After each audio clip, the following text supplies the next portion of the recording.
I'm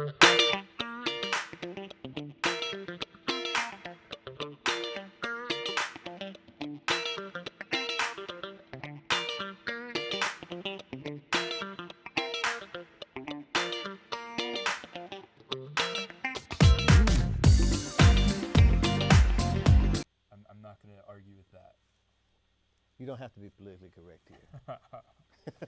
I really, I think, I'm not trying to be politically correct. I think each Austin and Houston each have their pluses and minuses.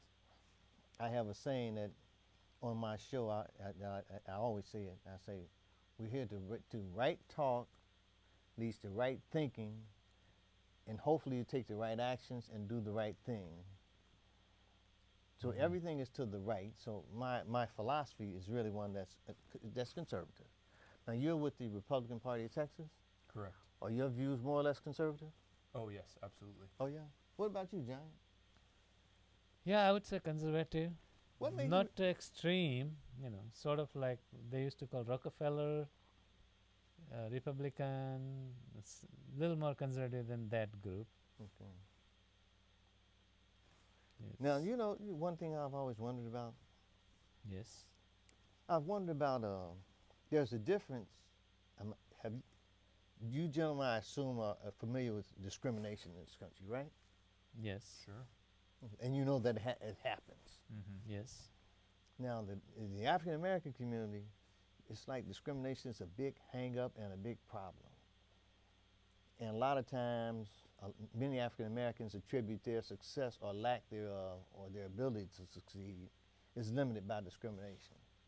Now, if Asians experience discrimination, we experience discrimination, why is it that, for example, I know that from working on the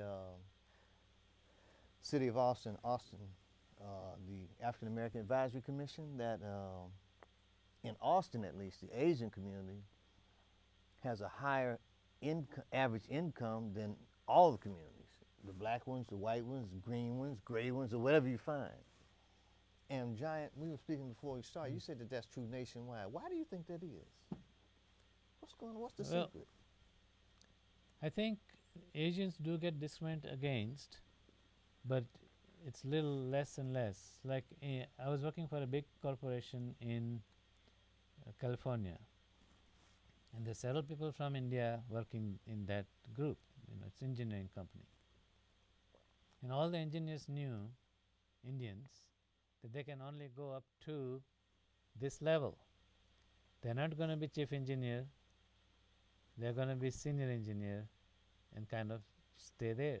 That's as far high as they can go because they are from India. Mm. That was just expected and accepted. But I think it has changed. This was in 60s and 70s. And I think it has changed. Now you see the Asians going way up. So to the you top. grew up outside this country, correct? Yes, I came here when I was 23. What do you like about America? Well, when I was in India, there was corruption, and it's still there. And there are a lot of regulations. And here, there's a freedom from too many regulations.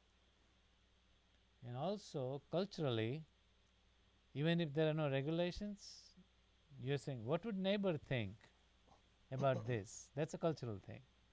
What would auntie say about this? Let's not do that because auntie wouldn't like it. Well, here we are so independent of each other. We keep doing new things and progress faster because we are not restrained by government regulations or what people are going to think. You know, what I believe is the difference, the distinguishing factor in achievement levels between and among certain peoples is that I believe that I believe that education is the key, and the excellence in education, not some goal of equality, which I don't know what that means. I really don't. Right. I thought life was about being the best that you could be, or doing the best that you could do, and not worrying about what Joe Blow or Johnny Smith are doing. And from what I'm able to see, when I look at like national spelling bees, when I look at statistics about colleges, it seems that Asians are right up there at the top at the high achievement levels than other people Yes. generally, it seems. Yes. Why is that? There is a book. Is it a family thing or what? I think there are some cultural elements to it. I think there are perhaps expectations that are frequently found in Asian families, an emphasis on achievement, an emphasis on hard work, yes, but also quite a bit of emphasis on achievement. I don't know how that compares to families of other ethnicities or other backgrounds, and it's anecdotal, I think, more than anything in my experience. But there certainly is a cultural significance placed on education as a way to, as really a duty and a responsibility to your family, as Jayant said, to your elders and so forth. What do you think? Now you know what I see. You're talking about the evidence, anecdotal. To a degree, I may agree with you, but when I look at ESPN and see the National Spelling Bee, I always see the Indians and all. They're always in the finals and stuff like yes, that. Yes. And Spelling so- bee is it. It's Indians taken care by. I mean, it's like Because something's going on. there is I think it's because of values or something. I think it's family and your values and expectations, like you said. there's a book called Tiger Mom, how the Chinese mother would make sure that kid is studying tonight. Get your spelling book out. Make sure you get it done. There's a lot of emphasis on studying more than what's just minimum required in the school. And so they study, like spelling bee, it's not required as part of the school, but to be a champion, you have to study spellings. Yeah. Or National Geographic bee, same thing. It's Indians that win quite often. And that's, somebody says, okay, you're going to be in Geographic bee, now start studying. When they get home, do the homework, now start your studying Geographic bee study. So there's a lot more emphasis on studying in Indian community. So where Here. did you grow up, Stephen? I grew up in the U.S. In the US? I grew up in Maryland, born and raised in the U.S. What part of Maryland? outside of Washington D.C. That's a lot of Maryland outside of Washington, D.C. Any particular city? The city was called. I grew up in Montgomery County, which is about 20 miles northwest of Washington D.C. Is that right? Is that right next to PG? Close. Prince Yep. George's? Okay. Next door county. Okay. And your family came over to this country about when? So my father came Saigon film? over from. My father's from Hong Kong. Grew up in Hong Kong and came over for college. Okay. And my mother's family came over before that. My mom's great grandparents came over to the United States from Europe. So you got a couple of generations invested in this. Mm-hmm. On my mother's side, yes. Okay. From Europe. Mm-hmm. Oh, so your mother is not Chinese origin? Yes, that is correct. Yeah, Okay. my mom's Norwegian, of Norwegian extraction. Okay. Well, I didn't know that. The more you know. Never would have guessed. You would never would have guessed that Bruce Lee was my cousin either. I never would have guessed that. So in terms of Tara, you guys are having an event. I've got a couple of emails about an event on April 4th. You guys, who's it? When is that? What's that? A regular meeting? Where's it going to be? April the 4th, Tara is excited to be welcoming a very special guest. Jayant, would you like to tell? No, go ahead. Texas Attorney General Ken Paxton will be speaking to Tara membership and guests on Tuesday the 4th of April at Sherlock's Pub. Baker Street Pub. Sherlock's Baker Street Pub, which is located on Research Boulevard in kind of North Next- Austin, is Next to Burnett. next to Burnett. And Tara is very excited to welcome the General Paxton for a conversation, hear from the Attorney General, hear about his work and so forth. And there'll be time for question answer also. Correct. You know, yes, I go to Tara meetings regularly when I'm able to, I think I missed one or two because I had to go to commission meetings for the city. Right. But ordinarily, when I go, you guys have. I've heard State Representative Angie Button there. I met Yes. her. And was it Martha Wong that I met? And then also Gerald Doherty was there? Andy Wynn, I believe, out Yes. of he's a commissioner out of Tarrant County, right? Yes. Correct. Y'all get some pretty powerful guests up in there. That's really to the How'd credit you, of, how'd you, how'd you of get the, how'd you Jayant. get the AG? Well, we just call them and they want to come, You and just call them? the Republican Party wants to reach out to Asians, so that's why they all come. Okay. Okay. The truth is, a lot of these elected officials, they want to interact with citizens. They want to interact with voters, especially during a legislative session. They interact with a lot of other lawmakers and a lot of staff people and lobbyists. Let's be honest here, but the chance to interact with voters, with the people that sent them to do the work, that's of interest to them, and it's one of those examples that if you ask, you Right. don't know what could happen. And I asked what you the about response that is. the other day because I was I'm very impressed that you got the AG there because but he was busy when we had the auxiliary deal for the RPT. But to me that was impressive, and I wondered how that happened. You didn't. All you said to me was, "Asking you shall receive." Well, I mean, I know that maybe that sounds like a cop out, but General Paxton is really eager to engage voters across Texas, and that includes Asian Americans. Obviously, Tara here in Austin is aided by the fact that it's based in the state Yeah. capital, So we get good speakers. so it's easy to get Yeah. good speakers. It's a short drive from people's downtown offices versus if you're in a more remote part of the state. Mhm.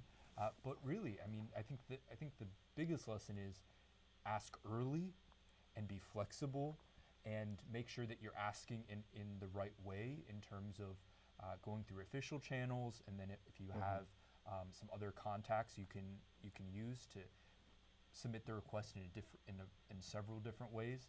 And I think that that's something that can be taken by people across the state, that if you ask, you can get people to accept invitations. Absolutely. Now the Asian community is the fastest growing demographic in Austin for sure. Yes. And one of the reasons that I was more than happy at the opportunity to work along with you was because I anticipate that you, because of your economic situation in terms of the wage earning or money produced capacity, that the Asian community will be acquiring more political clout in the future. I think that just is just going to happen. And so to me, since both communities, both the community I'm from and the community you're from, have a common denominator in the sense of our experience against pertaining to discrimination, that we can cooperatively work together. That is what led me. That and plus, Jayant would have been the loneliest man in Austin if I didn't work with him.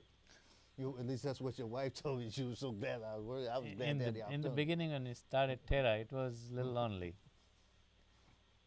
We were somewhere, Jayant, and the people from, was that Andy? One of the first meetings, Andy was talking Andy about Wynn. how they felt sorry for you because you were stuck here in Austin. And they sympathized with us because of our common suffering. Oh, because the Travis County and the city of Austin is very Democrat leaning, and we are the Republicans, so we are in minority and we can't get our officials elected Travis County wide. People who said they're going to resign after the election, and because they're being investigated as well as health challenges both, get elected because they're Democrat in Travis County and city of Austin. So that's why it's challenging for us, the Republicans in Travis County. Yes, it is. That's what they're talking about when they say that. Not only is it challenging, it can sometimes be a little almost dangerous. Really? Have Yeah. you felt that? No, I'm waiting on it. No, That's why I go to the gym and work out. So I'm waiting on it. they don't ask for it. They're nice people too. Oh, I can't comment on it. I don't know whether they're nice or not. It depends on their moods. They're like temperamental. At least that's the way I see it. Okay. What does Now the other thing, there's one suspicion it's not, I don't know if it's a suspicion or not, but I noticed that all the when I get my nails done, or my wife gets her nails done, the shops they're usually Asian operators. The nail shops and the hotels. How did that happen? Well, the hotel, I can tell you about the hotel, and then the same thing applies to other businesses. Somebody from India had a hotel, you know. Mm-hmm. His nephew from Africa comes over here, works for the uncle. He learns how to run the hotel. He figures out how to get the loan because uncle had gotten loan from somebody. And he knows how to get started because that's what his uncle taught him. So he can start another hotel. Same way with the nail. The Vietnamese are doing the nails salon. And so, you know, my auntie does nail salon, so the niece goes there, learns how to do that, starts her own shop. You know, George H.W. Bush was in politics, so his kids are in politics. They know how to raise a politician. Same way, you know, my son is an engineer because I was an engineer. Okay.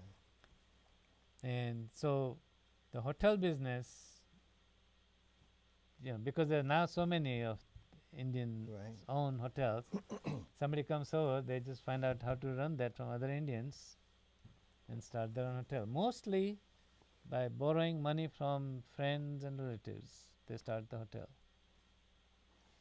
Now there are some people in the African American community who believe that Asians get government to have these shops and small stores in African American neighborhoods. They got government money to do that. I don't know that I believe that. Well, some of them believe that Asians, when they come to the United States, that they came with money, but that's not what I gather from my interaction with the few Asians with the Asians that I know. Most of them worked and sacrificed, or they pooled their money together, or they worked together to get something done. It wasn't so much an individual thing or a government-assisted thing. Most people I know are into engineering, worked as engineers. With IBM, I worked in consulting engineering as a structural engineer. None of us got any money from anybody. I didn't have any scholarship either. But, you know, we came with a degree from India, many of us. And then did a master's degree here and then started working here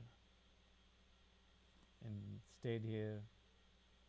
And the wife also worked, so, you know, both of them are working at a high level after getting master's degree in 60s and 70s.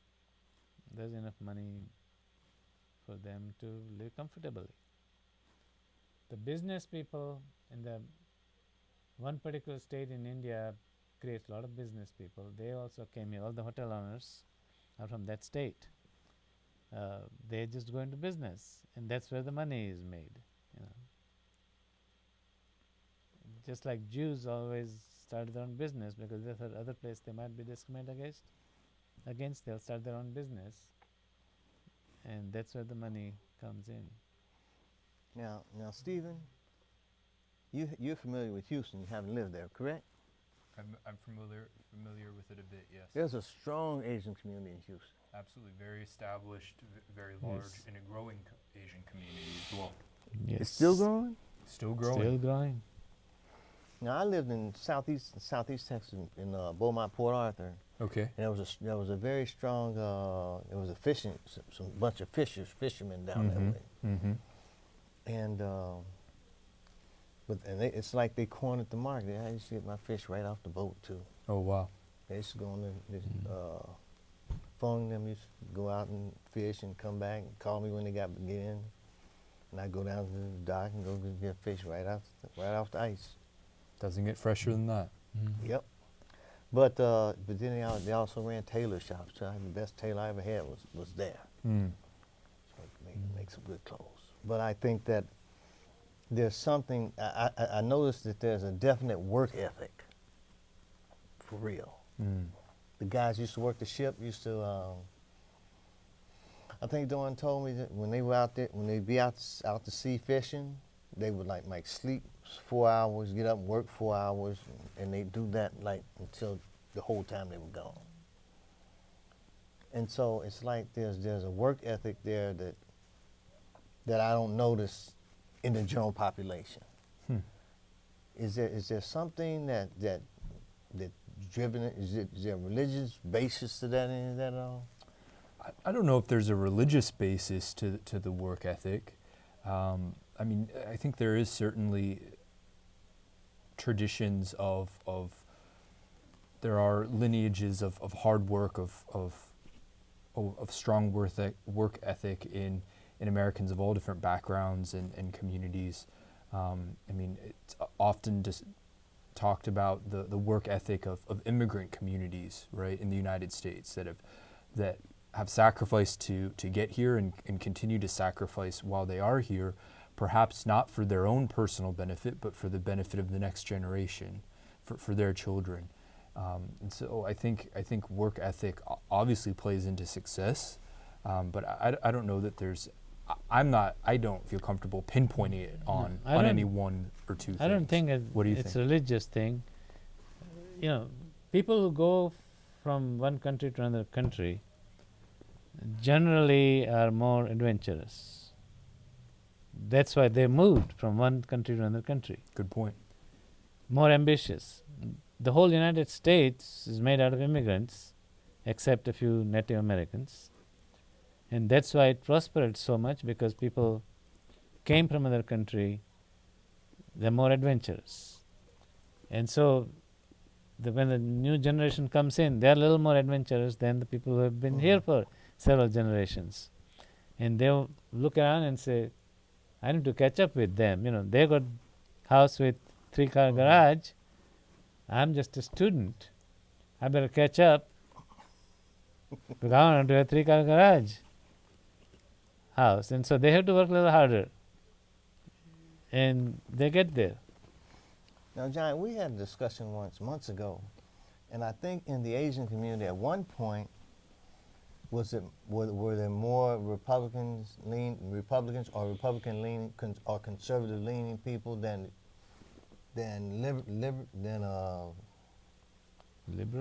liberal, let's say?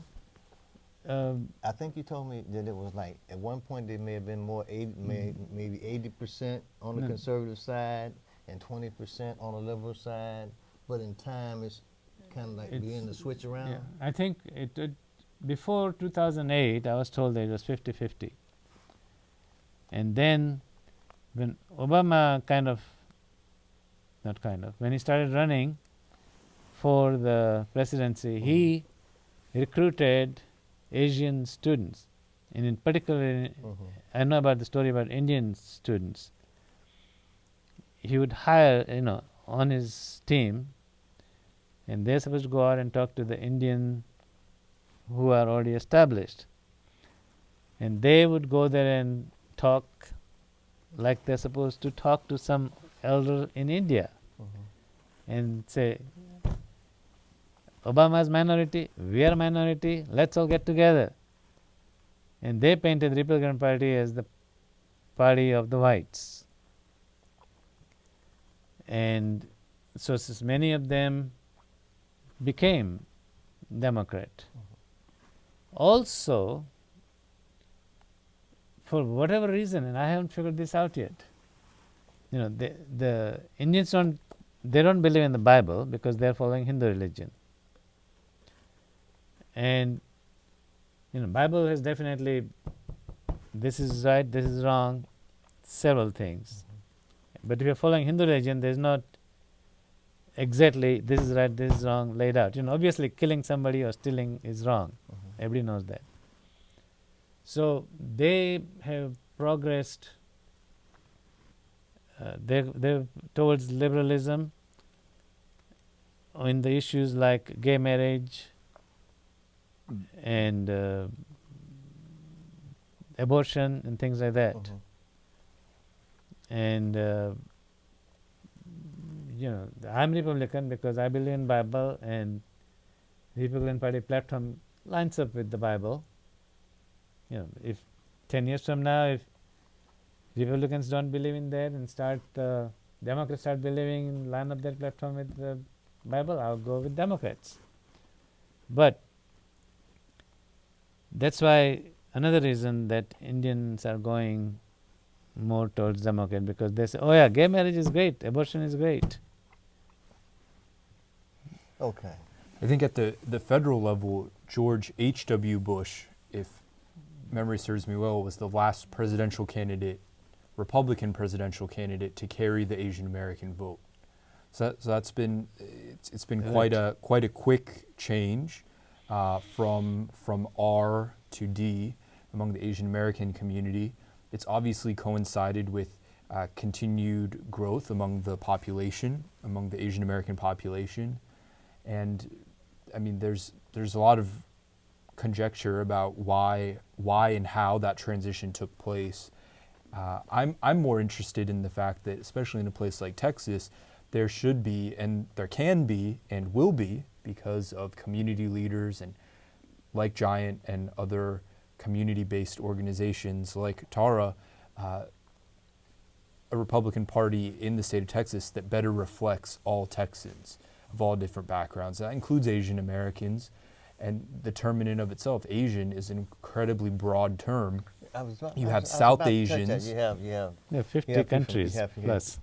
When I was at the meeting, Tara and me, we were talking about how some communication had to be in Chinese, some had to be in Mandarin. So you have Indians, you have people from Southeast Asia, from Vietnam, correct. and sometimes they loop people from Japan and as Asians. Well, Japan. There's no one single thing. It was about 9 different ones, wasn't it? It's from there are 50 countries about. It's a continent. It's a from continent. Japan Right. to Turkey, Israel, Syria, Afghanistan, Pakistan, Sri Lanka, Bangladesh, Vietnam, Cambodia, China, Japan. So there's all no of that one, is. there's not just one. You can't say It's a Asian bunch. covers it all. There are definitely 2 races in that. Mongolian and Caucasian. And some people say, well, it's not really Caucasian, but South Asian and Middle Eastern, we used to call them Caucasian. So there's definitely 2 races there, and when you just say India has 22 languages in there. 14 recognized languages, nationally recognized languages, and there are all these. And that's just one country. That's one country. So there's huge population. So you got there's a lot of diversity even within the so-called term Asian. Yes, Right. absolutely. And I find that it's Does that make outreach kind of hard? it's certainly an added challenge. I mean, it's a fact of doing outreach and engagement with this community, with this population. It's not homogenous. It's a very Right. diverse, eclectic group. And then even within, country of origin or ethnicity, you have diversity because you have some people that were born in this country.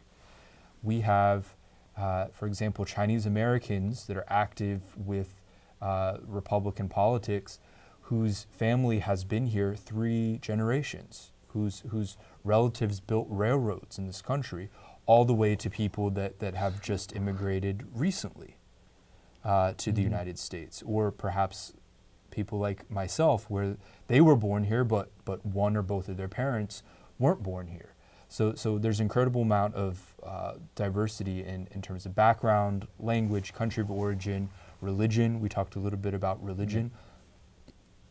There's not a dominant religion, I don't think, when you look at all least of 3. Asians. It's not. 3 dominant religion in What, Hindu? What else? Hindu, Muslim, and Buddhist. 3 religions would cover most of Asia. Christianity is small. Are there any commonalities between those three predominant religions? Anything in common that they share in common? like a belief in God, anything But like that? Buddhism and Hinduism are pretty similar, but um, Hinduism believes in God. Buddhism, I'm not sure what they believe in. It's kind of like it started as a reform movement for Hinduism because it's too complicated. So Buddhism says, don't kill the animals. They're doing a lot of animal sacrifices, and there are too many gods, and so he kind of simplified it. He was trying to reform it, but then it becomes a different religion. In your view, what are the things that the Republican Party or the conservative side of the House political spectrum do to attract more what we are Asians to more Asian support? Well, I think very generally, conservatives or conservative Republicans need to make sure that they're communicating what they believe to Asian Americans and to Asian communities, and talking about some of those similar values, whether that is the importance of family or the importance of education, to tie it back to your first questions, the importance of hard work and the necessity of hard work and how that plays into self-sufficiency. So you said value approach. Absolutely. Highlighting those values in a way that is understandable to the community, so that they can see their values reflected in the party, so that they can see a home for themselves. Because as we've discussed, I think the narrative that the Republican Party is only for white people or only for rich people is a really strong narrative. And well, if you don't identify as white and you don't identify as rich, how do you see a home for yourself within a political school unless you see your values reflected? Let me ask you this. In the African American community, if you're conservative, there is a lot of hostility directed towards you. Is that true in your community? I don't think no, I don't think that is true. And that is something that, being a student of politics, involved with politics, and a conservative, I've witnessed it firsthand, friends and colleagues that bear the brunt of that, that are African American, that are black, that bear the brunt of that hostility toward them as conservatives. I think it can be wild. I was on a radio show, KZI, on Ken Thompson's show, and we were just talking like we talk, and he had some people called in. There was one lady called in. Her son was at TCU, and he was talking about embracing conservative ideas, and his mother wanted to send him to a psychiatrist. Right. Seriously? And that's his own mother. Can you imagine? And in my experience, I'm telling you, people will cuss you out. They would, yeah. And that is not a challenge that I have seen within the Asian That is American not community. that big a challenge in Asian. Isn't group. it? But I mean, people do say, yeah, maybe he'll come around, kind of thing. Right. That's what my family says to me. But no, they're not hostile. At least I haven't felt that. I haven't either, but I have seen it among the African American community, and I've heard the criticisms of prominent, African American conservatives, whether they're elected officials or thought leaders or members of the judicial branch of our government at whatever level. I mean, there is hostility, and there's jokes, and it's really just on a human level, it's just so, from my perspective, just so nasty and so unnecessary. Because at that point, to me, it's not a discussion over issues or over belief systems. It turns personal. Yeah. And I'll never forget, I read a book, one of Clarence Thomas's books. I believe it's called My Grandfather's Son, or it's, I think, essentially his memoirs. And I just finished reading the memoirs, and I was flipping through on TV, and there was an awards program, I think it was the Tony Awards. Oh, yeah, So I stopped and watched it for a minute, and the host was Whoopi Goldberg, who everyone knows, Yes. terrific entertainer. I mean, prolific Yes. entertainer.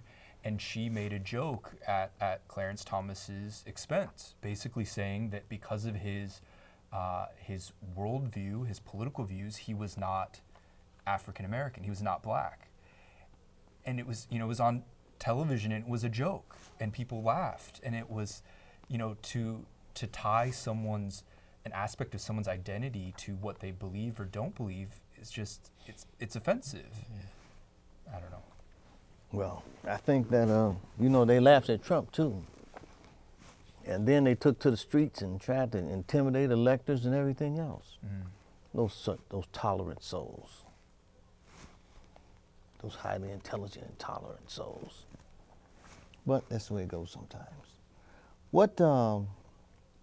Now I have personally, I guess because of my work as an outreach and engagement director for the Travis County Republican Party, I have personally done everything I could think of to try to engage all communities.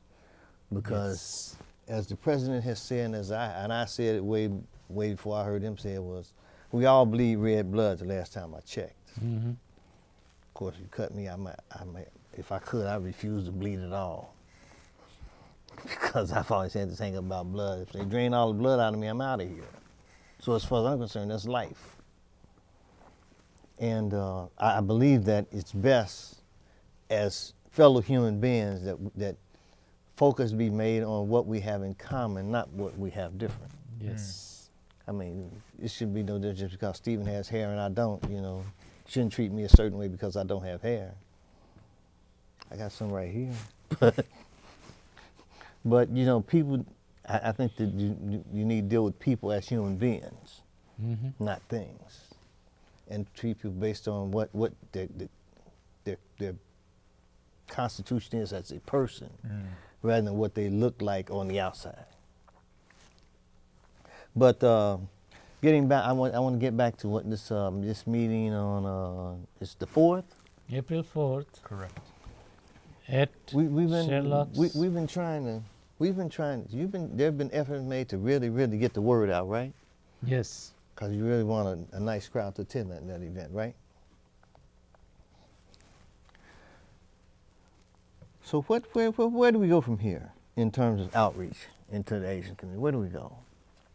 Well, I think, first of all, encourage people to take advantage of those outreach events, the chance to interact with their neighbors and friends who are involved civically and politically and on the Republican side of things by showing up at an event. For example, like the April 4th event with General Ken Paxton. You can RSVP on the Facebook page of What Facebook page is that? Is Austin. that Tara Austin? It's Tara Austin. If you go to Facebook and type in Tara, Tara Austin, you will find a link to the event where you can RSVP through the website is Eventbrite, is the program that's handling the RSVPs. And then, Jayant, you're very involved at the Travis County Republican Party, so what advice do you have for outreach from the county party level? Well, there is, the functions, each community has at least one annual function. Chinese New Year, the Indian community has about half a dozen one. Each state has its own. And so if our Republican elected officials would show up there, that's, hey, we are interested in talking to you guys, talk to us, and start communication going. That would be a good thing, because what happens is, okay, Asians don't vote for Republicans, so why waste my time there? But so they don't show up, so they don't get vote. It's Right. chicken and egg thing. So they need to start showing up. Maybe next 2 years you might not get the votes. But maybe the next Republican might get the vote 4 years from now. But they need to show up at these functions. I agree. It's a long-term process, I think. But at the Terra meetings, I think I've met. Let's see, you had Gerald Doherty there, Angie. Yes. Angie Button. Andy Wayne from right. Fort He Worth. came all the way down from Fort Worth for the meeting. That his speech was something else. I was floored. Well, Andy spoke at the state convention, I believe. Yes, he did that too. But here he had more time at Terra meeting in Austin, Oh, and we yeah. got the whole life story of his, the part how he got to United States. And we got to eat with him too. Yes, it was at a nice restaurant too. Yeah, so we get good speakers. Yeah. So, and we meet every other month on first Tuesday, always at Sherlock's Baker Street pub. Oh, we moved from Sherlock, from It is Sherlock's. Thomas Buffet to Sherlock's? Yeah, we are at Sherlock's. It's more central. Okay. Sherlock's Baker Street pub on Burnett and Research Boulevard. It's on Research Boulevard, just near Burnett. Yeah, but in Austin, when we used to have the meetings at is it Thomas Buffet? Thomas Buffet. That part of town has turned into almost like, it reminds me of like Chinatown in Houston almost. It is actually designated as the Asian corridor. Oh, yeah. Lamar from Baker to Runberg area, because there's a Chinatown there already, and they're trying to make that an Asian corridor. You think it would be meaningful to have a voter education, voter registration projects out in that area, or what? Absolutely. I think that voter registration, voter education events are very important, and that's something that we're working on at the state party in 2017, is to encourage more to offer more trainings, and then to make sure that we're promoting and publicizing those trainings among new communities, new populations that maybe don't know that there exists a training, that there is an opportunity for them to learn more about civic affairs, about politics, and how they can get involved. There's an outfit called Liberty Action Texas. Have you guys been in touch with them in terms of voter education registration? I'm not familiar with that organization. Okay, Tell well, me a little bit more about we need to talk about that, because Liberty Action is headed by Brendan Steinhauser. Okay, Yeah. You know Brendan, right? sure. And I didn't discover them. I participated in their project. I went to their project. It was in Hayes County, actually. But then my wife, who's also my producer, she works at Job Corps, and they did a presentation there to I think it was like 14 or 1,600 students or something like that. But it's a very, very good program, and it informs people as to the process, because a lot of people don't know how to become delegates to state conventions. Right. They wonder how it happens. They figure that you have to know somebody. They don't know that all you simply have to do is go to the primary, vote in the primary, and go to the precinct convention later that day. It used to be at 7 o'clock in the evening, but they can be moved around depending on the preference of the county, I've learned. But I think it's important to try to educate everyone as to the process, Absolutely. Right. because it's too much of a mystery. I have a baby brother who has a PhD in philosophy and adult education. Wow. And I asked him, I say, you ever been to a precinct convention? He said, what's that? Because what happens in my community is they really want you to just vote and go home. Right. They don't invite you to participate in the process. It's really like being pimped. You vote, okay, we got what we need, go get on out of here. And I think that we, as conservatives, need to educate people as to the process, as well as what our core beliefs are. Absolutely. And we have done a poor job of doing that. And what we have done is we have let the liberals characterize the conservatives, and the conservatives have said nothing. Right. They hate you. They're all white. They're this. They're that.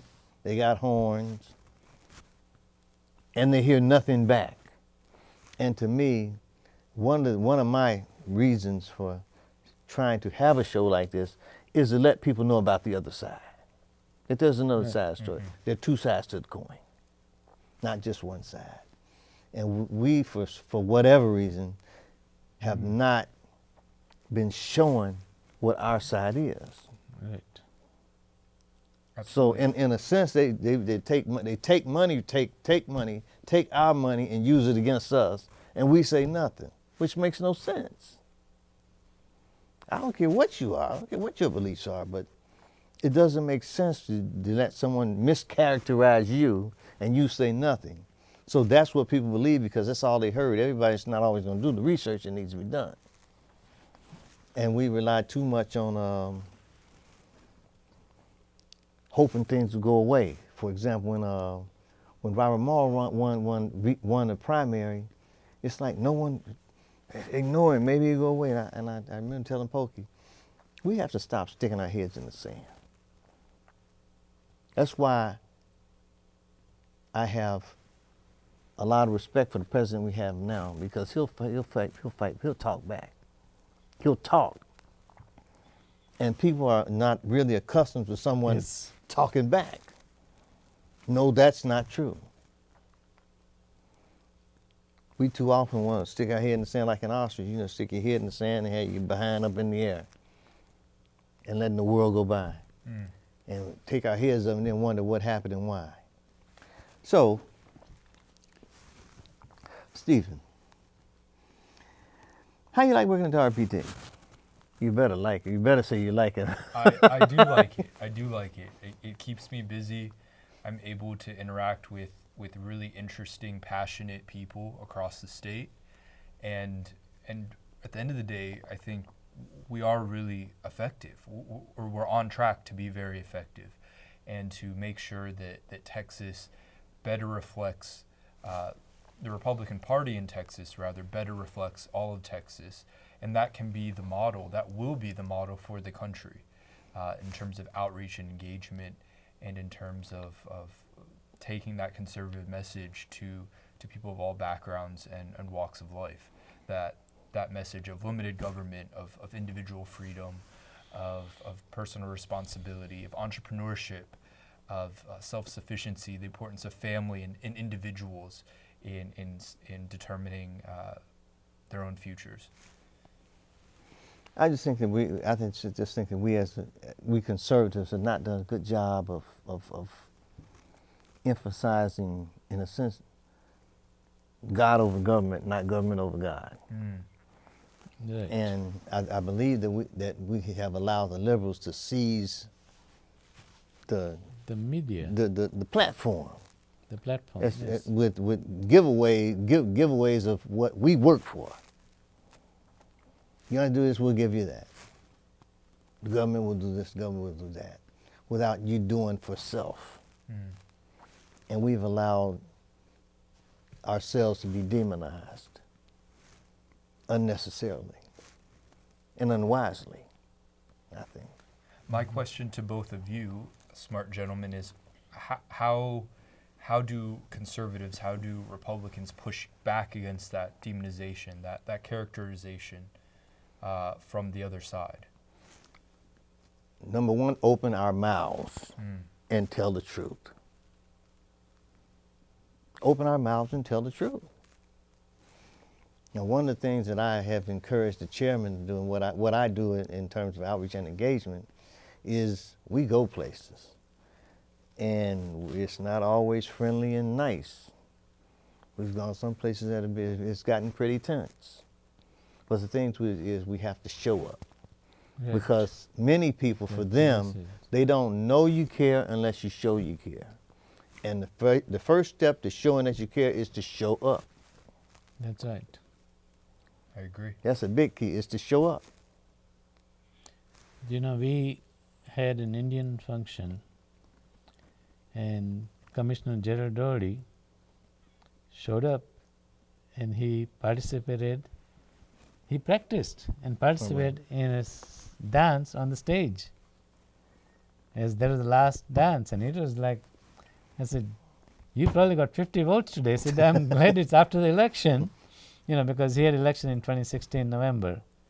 So I said, I'm glad it's after election because I don't know if I got 50 votes or lost 50 votes. But he showed up. Everybody in that room knows Gerald Doherty's name. He did more than show up. He showed up and he engaged, and he put that effort in, right? And he put effort into those relationships. Yes. I mean, he was willing Yes. to dance on stage at a large public function. And I don't know much about Commissioner Doherty, but I don't think he's a dancer. What He I is. do know, He is. No, he is. is he? Yes. He's a Okay. dancer. He goes line dancing all the time. Okay, I also don't know much about dance, but there is a little difference between line dancing Yes, and that dancing. and Indian dancing. Yes. But I think He, it showed, he had 3 practice sessions. that's impressive, because that's not just the time on the stage when you're performing, but that's the time, the He thought, and spent effort with ahead other of people. time. Well, I think it's very important to break down barriers. That's why I was determined to get some representatives from Tara and Yes. RPT on the show, because I wanted people to know, A, that you're out there, B, that you're conservative, and C, that it's okay. Mm-hmm. You know, and I know that you two gentlemen, you're not afraid of a bunch of white guys. And you can't be afraid if you're going to try to make some positive change. You got to bring some nerves with you. Oh, let's see. Now we covered your meeting that's coming up. And does Tara have a website or a Facebook page? Facebook page. Tara Austin. Tara Austin? Tara Austin. Tara Austin. That might be easy to remember, because in the movie Gone with the Wind, that was the name of the plantation, wasn't it, Tara? It's been a long time since I've Yeah. seen Gone with the Wind. I don't remember that. Yep. That was the name. That was the name Yeah, of that the was the name. plantation? Well, it's That- purely coincidental if that's the case. It stands for the Texas Asian Republican Assembly. And that name was started 30 years ago in Houston. So Yes, 30 years ago? that's when the Houston chapter launched. Yes. I didn't know that. That's interesting. I mean, you got a 30-year deficit. you have to catch up with them, yes. Well, Mike, Jayant, we appreciate Jayant. all your support and efforts of Tara, and just as a Republican, as a committed conservative that's focused on outreach and engagement, whether it's through this program, whether it's through your work with the Travis County GOP. We're lucky to have you on board and have your support. It's the right thing to do. That's what I try to do what's right. This is in honor of my best friend who left me last August 2nd. He was interned like this was happening. And he was wearing a kangaroo hat backwards. I didn't even know. But I guess that's what 59 years of friendship will do. Okay, ladies and gentlemen, it was a pleasure being with you this evening, and I hope that you gained some knowledge and insight and education regarding the Texas Asian Republican Assembly and the point of view and the perspective of the Asian community here in Travis County.